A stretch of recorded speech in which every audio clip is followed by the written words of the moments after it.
With the most recent June 2023 restricted list announced, let's talk about what the top 5 meta decks are and will be in the current BT12 format.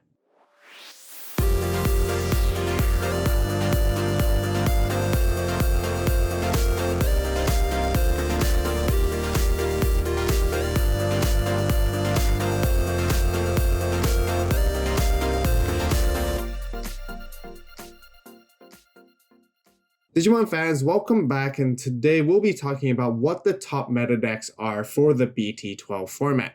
With the surprise ban list we got recently for June 2023, there are definitely some big changes coming. If you guys didn't know about this news, then be sure to check out my ban and restriction list reaction video.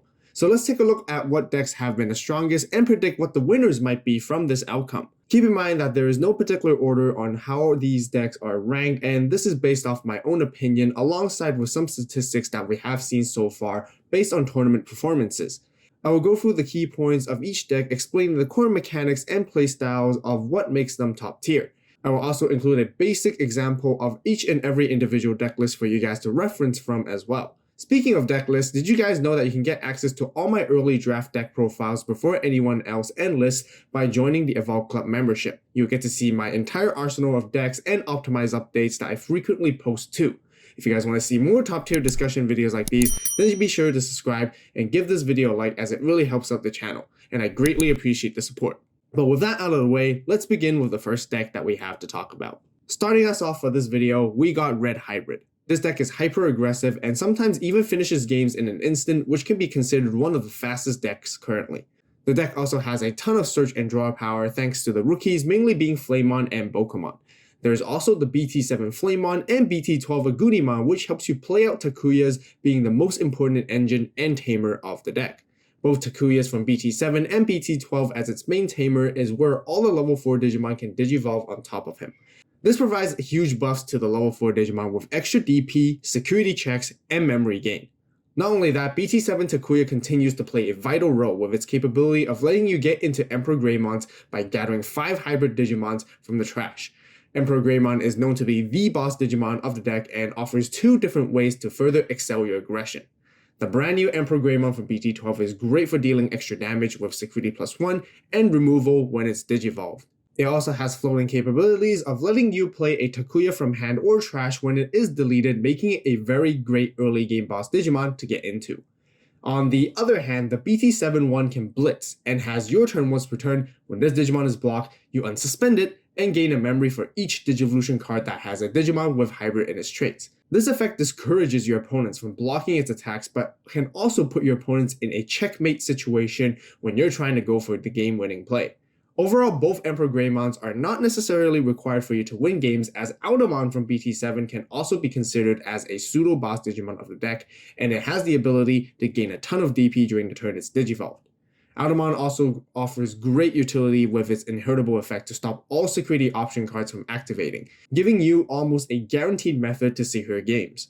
Last but not least, the option card Atomic Inferno is where it enables the speed and sudden burst of this deck, and it can either help you establish a ton of momentum early or close games instantly within one single turn.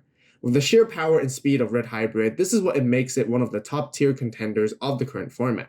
Next, we have WarGreymon. The Agumon and Greymon archetype has received tons of different support from the form of both red and black colors, so not just WarGreymon, BlackWarGreymon also benefited greatly from all the new cards, which continues to make the deck even stronger, and this is why I like to combine the both of them together for this particular discussion.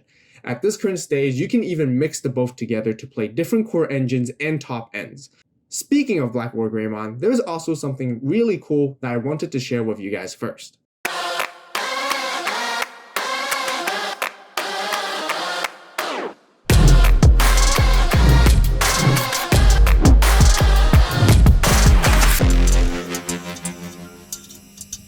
Hey guys, ever since the channel reached 10k subs, we've actually been working on a very special project, and that is I will be releasing my very first and very own playmat ever. As a matter of fact, you guys gave me even more support than I could have imagined, and we recently even hit 15k subs, and honestly, I can't thank you guys enough. So in honor of all your support, my friends over at Team FD TCG as well as Bantyo have decided to collab with each other, and we'll be releasing the very first ever Darkness Force playmat. The playmat is available right now on the Banto website until June 12th. There are only 300 of these made, and every individual one of them will have a unique serial code. So what are you guys waiting for? Make sure to grab it while it's still available, as links and additional details will be left in the description box down below. So back to both the WarGreymon and BlackWarGreymon decks, the major influence that changed the way that how both of these decks are played is because of the BT12 Kamiya.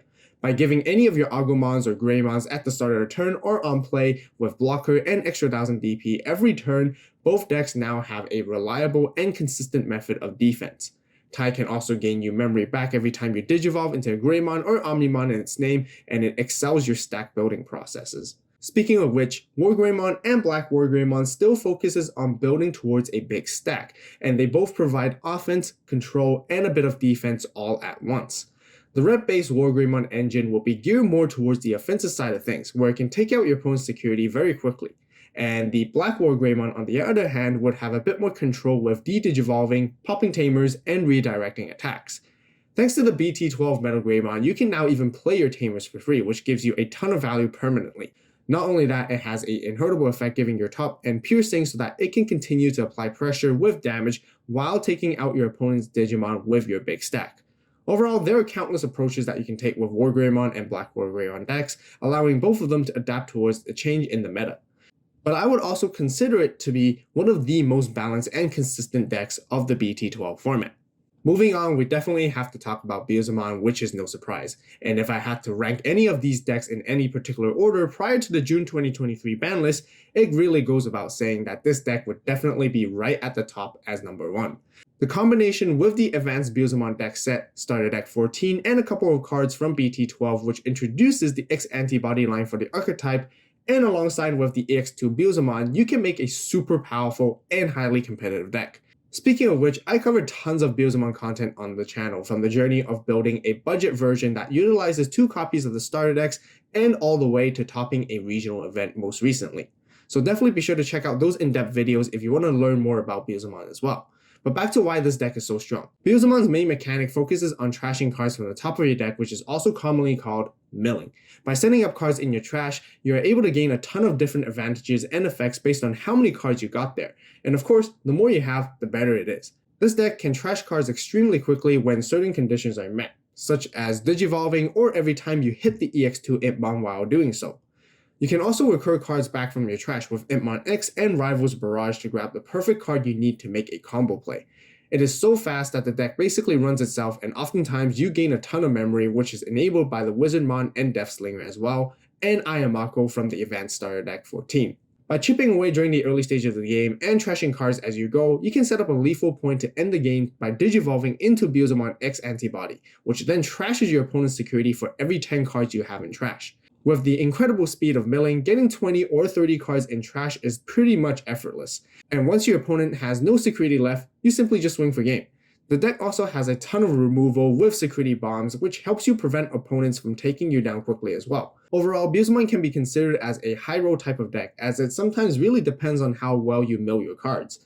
But on a general basis, it is actually very consistent and efficient at getting at where you want to be during the game.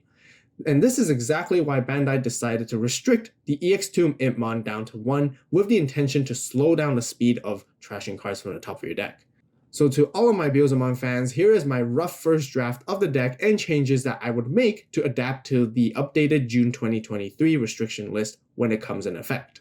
Another deck that also got hit by the most recent ban list is the Bloomlord and Hydramon deck, where Blossomon has been restricted down to 1.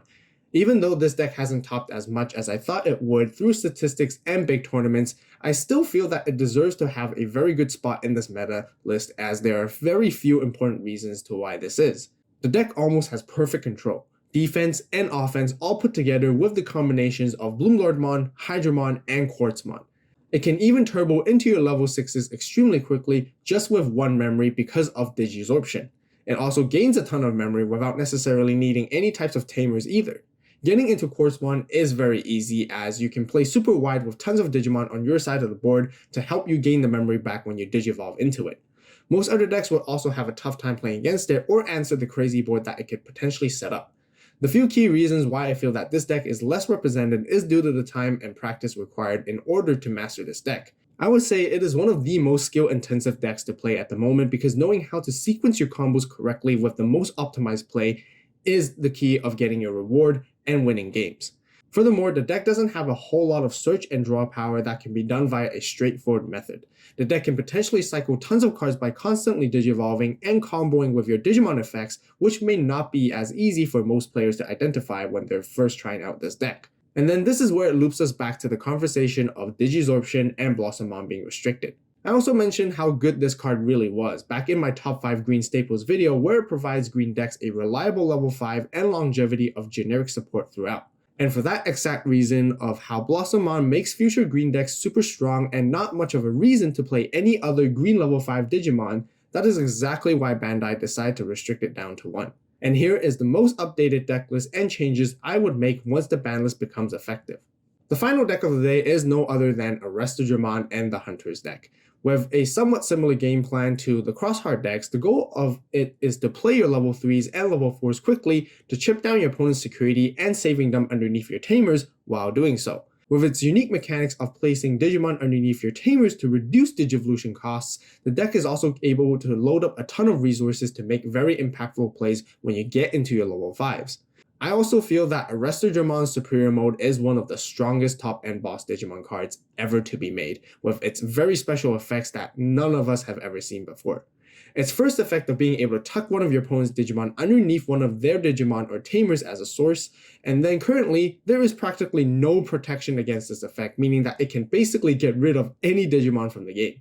It also has a end of turn effect which lets you attack without the need of suspending. This oftentimes gives you 2 swings for the turn with this Digimon, which can either pressure your opponents very quickly or end games instantly. However, this deck does require quite a bit of time and practice in order to perform well with it. It is capable of making flexible plays and adapt to various situations, which greatly comes down to how the pilot optimizes the resources underneath their tamers.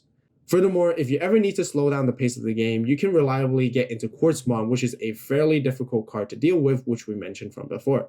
Since this deck is basically unaffected by the most recent ban and restriction list, many players at the current moment feel that this could potentially become the next best deck of the format, alongside with WarGreymon and BlackWarGreymon. Now we'll wrap up for the top 5 meta decks of the BT12 format discussion video for today. If you guys enjoyed the video and found it helpful, please give it a like. What do you guys think of the list and the upcoming changes to the BT12 meta? If you would like to see more videos like these or have any questions, then be sure to let me know in the comments. If you want to learn more about each and every individual deck that we covered in this video, such as deck building strategies and combo guides to learn how to play them, then be sure to check out all my BT12 deck profiles with links in the description box down below. As always, thank you guys so much for watching. You guys have a great day, great night, wherever you are. See you next video, and this is Avault, signing out.